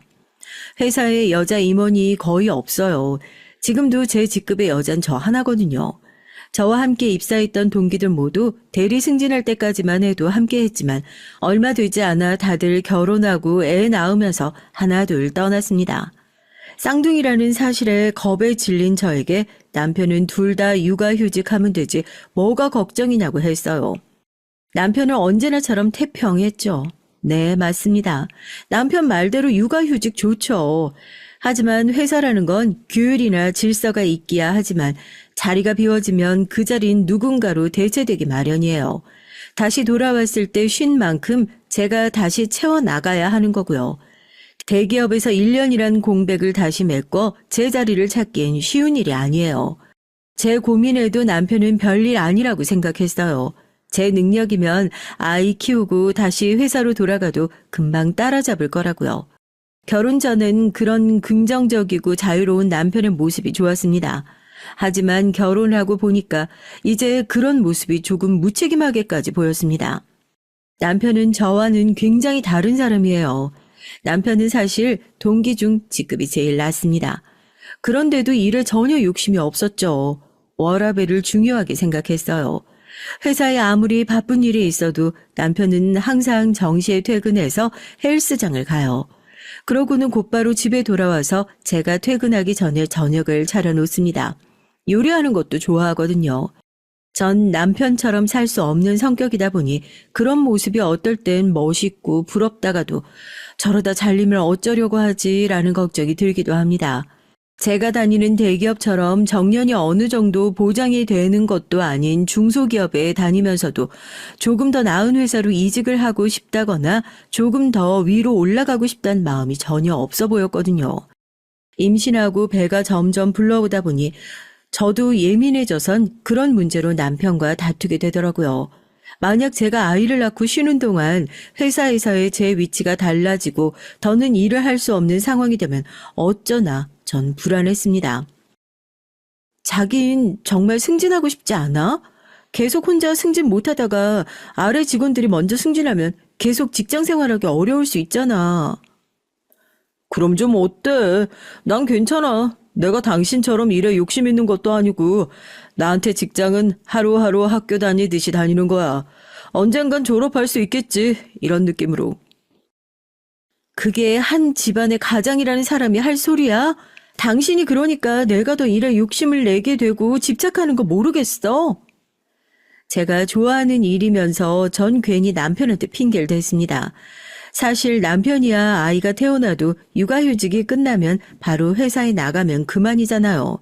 주변에서 보면 아이가 태어나도 남자들은 별로 달라진 게 없더라고요. 일이 많으면 야근도 하고 회식이 있으면 회식도 가고요. 하지만 여잔 달랐습니다. 어찌 됐든 쌍둥이가 태어나면 엄만 저잖아요. 육아휴직이 끝나면 그때부터 직장과 육아를 병행해야 하죠. 잘하든 못하든 뭐든 엄마 책임이고요. 이런저런 생각이 드니 남편에게 자꾸만 짜증이 났습니다. 거기다가 저와 같은 직급의 직원 중 차기 부장 자리는 공공연하게 제 것이었는데 이런 타이밍에 애를 낳고 집에서 애나 보고 있을 수는 없었어요. 하지만 그런 고민이나 하고 있을 시간도 없었죠. 출산일은 금방 돌아왔고 제게엔 아이가 하나도 아닌 둘이었으니까요. 전 남편에게 지독하다는 소리까지 들어가며 출산하기 일주일 전까지 출근했습니다. 다른 직원들은 뒤로 하루라도 더 육아휴직을 쓰려고 발악을 한다고들 했지만 아니었어요. 전 하루라도 더 제 자리를 지키기 위해 출근했습니다. 그런데 아이가 태어나고 나니까 회사에서 있었던 일은 모두 다 꿈만 같았어요. 제가 정말 대기업에 다니던 과장이 맞나 싶을 정도로 제 삶은 180도 달라졌습니다. 아이를 키운다는 게 말도 안 되게 힘든 일이라는 건 진작에 알고 있었지만 이 정도인 줄은 몰랐어요. 남편과 함께 육아휴직을 받아 둘이 함께 육아하는데도 하루 종일 편하게 물 한 잔 먹기 힘들었죠. 전 서서히 회사 일은 잊게 됐습니다. 그런 생각조차 들지 않을 정도로 24시간이 정신없이 흘렀거든요. 그러던 어느 날이었습니다. 어김없이 남편과 아이들을 돌보고 있는데 회사에서 연락이 왔어요. 아이 낳기 전에 제가 진행했던 일이 있었는데 그 일에 문제가 생겨서 잠깐 회사에 나와줄 수 있냐는 연락을 받았죠.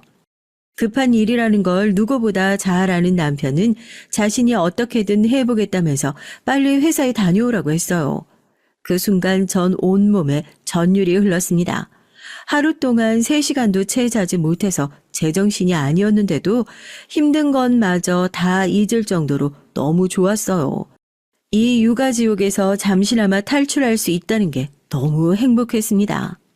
그날 오랜만에 반나절을 회사에서 일하다가 집에 돌아왔어요. 그런데 문제가 생겼더라고요.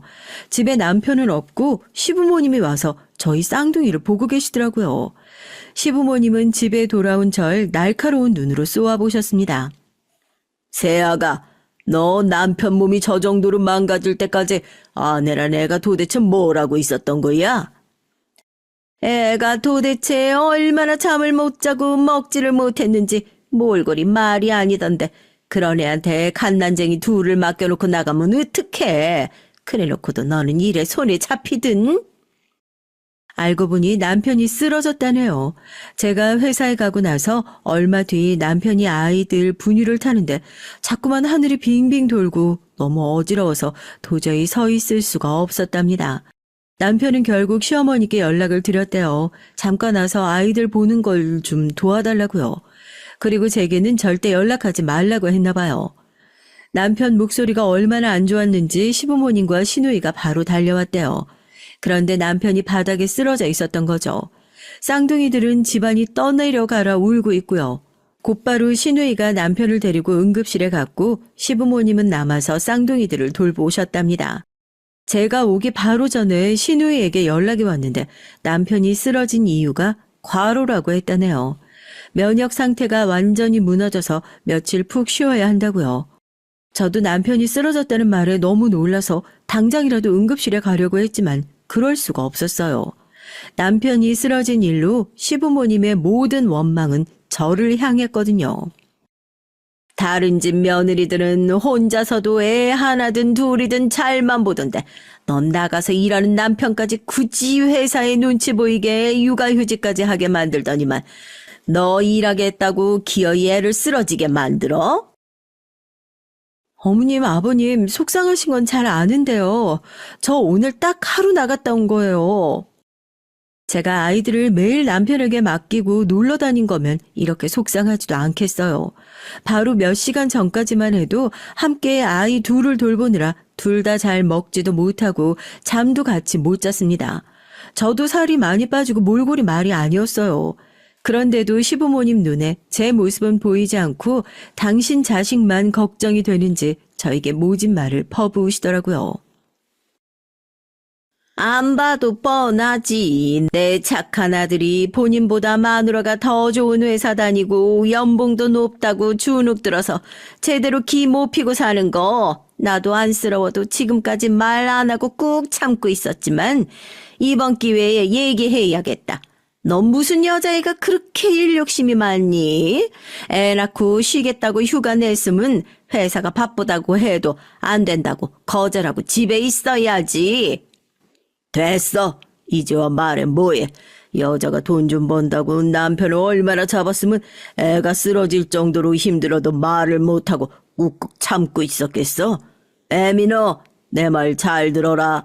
애들 자랄 때까지 회사 근처에 얼씬도 할 생각 마. 네가 아무리 돈을 잘 벌어도 남자가 가장 노릇을 해야 집이 잘 돌아가는 거야. 아무리 돈이 좋아도 내 아들 마누라 눈치 보면서 빌빌거리는 거 더는 못 보겠다. 시부모님은 남편이 쓰러진 게 다 제 탓이라면서 절 원망하셨어요. 평소에도 제게 많이 하신 얘기긴 해요. 결혼할 때부터 남편보다 제가 조건이 좋다는 이유로 괜히 말도 안 되는 꼬투리를 잡곤 하셨거든요. 신혼집 구할 때도 괜한 일로 듣지 않아도 될 말을 들었습니다. 중소기업에 다니는 남편보다 제가 연봉이 훨씬 더 높아요. 남편이야 취직 준비하고 군대에 다녀오느라 30을 훌쩍 넘겼어도 직장 생활한 지 5년도 채 되지 않았지만 전 이미 10년 차였습니다. 결혼할 때까지 10년 동안 전 번 돈을 다 모아뒀기 때문에 서울의 20평대 아파트는 거뜬히 살 정도로 돈을 가지고 있었어요. 전 남자든 여자든 여유가 있는 사람이 준비하면 되는 거라고 생각해서 제 돈으로 신혼집을 구했거든요. 그러다 보니 자연스레 남편이 혼수를 준비했습니다. 그런데 저나 저희 친정에서 무슨 소리를 한 것도 아닌데 시댁에선 괜한 자격지심을 부리시더라고요. 시어머니와 가전가구를 보러 다닐 때 일이었습니다. 어차피 제가 다니는 회사에서 전자제품을 저렴하게 살 수 있어서 남편과 제가 둘이 알아서 사겠다고 했는데도 시어머니는 젊은 사람들이 뭘 아냐면서 굳이 따라 나서셨어요.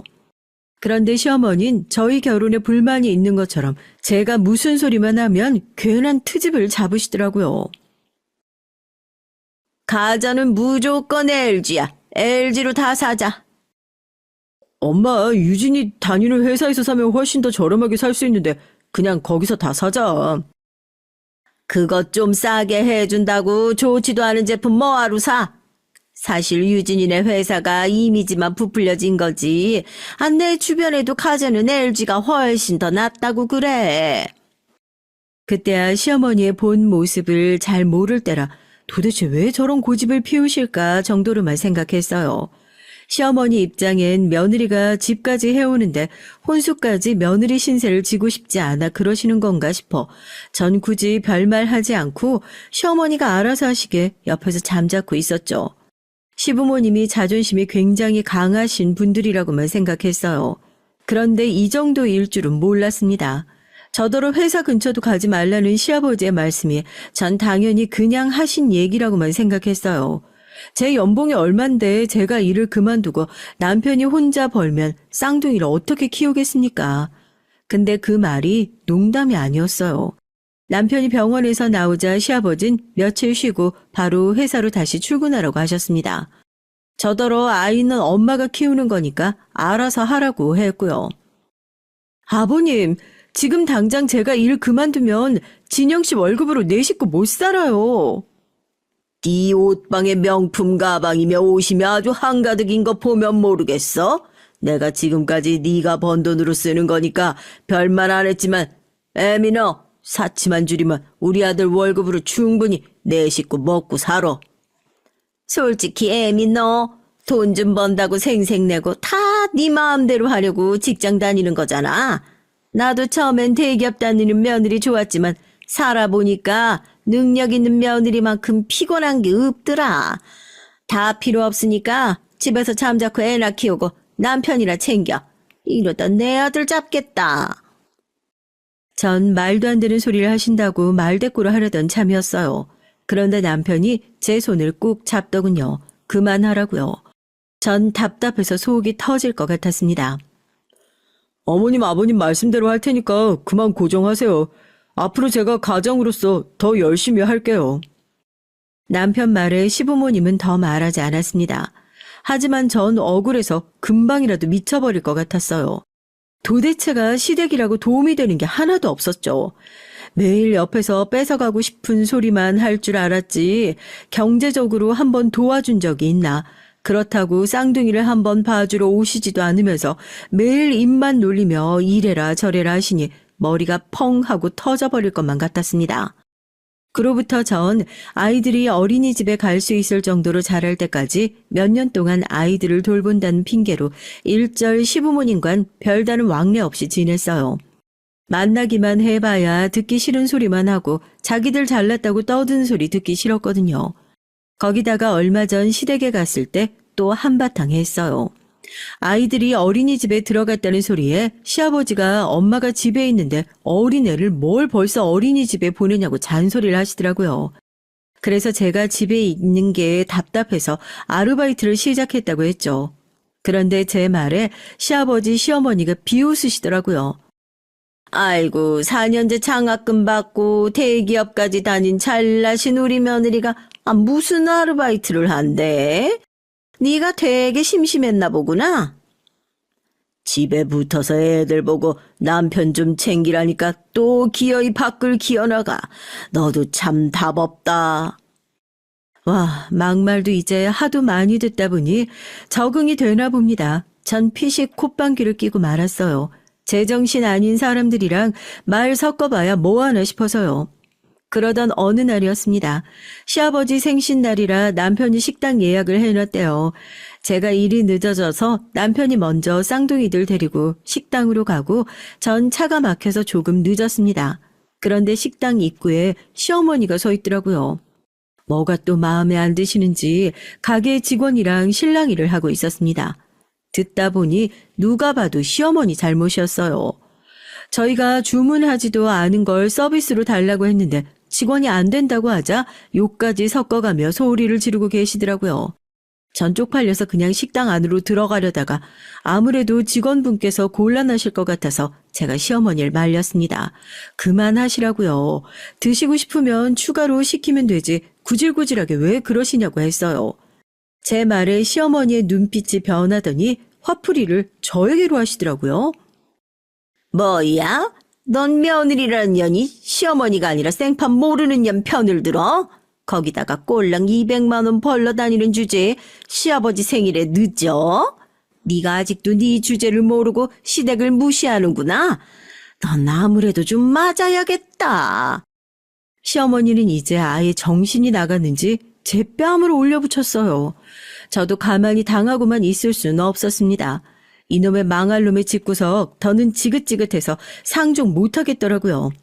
그때 밖에서 나는 소리를 듣고 남편과 시누이가 나왔어요. 전 곧바로 시누이에게 다가가 시어머니가 제게 한 것처럼 똑같이 시누이 뺨을 올려붙였습니다. 시누이의 뺨을 갈기는 소리가 나자마자 시아버지도 식당 안에서 불이 나게 달려와 시누이 앞을 가로막으며 제게 소리를 질렀어요. 지금 이게 뭐 하는 짓이냐고요. 뭐 하는 짓이긴 뭐 하는 짓이에요. 이에는 이, 눈에는 눈이죠. 어머님이 제가 아버님 생신에 좀 늦었다고 제 뺨을 날리셨으니까 제 옷이며 가방 몰래 빼돌려서 당근에 올려 파는 시누이 뺨도 제가 좀 내려칠 수 있죠. 그 순간 시누이의 눈이 금방이라도 튀어나올 것처럼 동그래졌더군요. 제 말에 남편까지 시누이와 시어머니에게 노발대발하며 사실이냐고 소리쳤습니다. 시누인 제가 모르는 줄 알았던 거예요. 사실 우리 집엔 거실과 아이들 놀이방에 CCTV가 설치되어 있어요.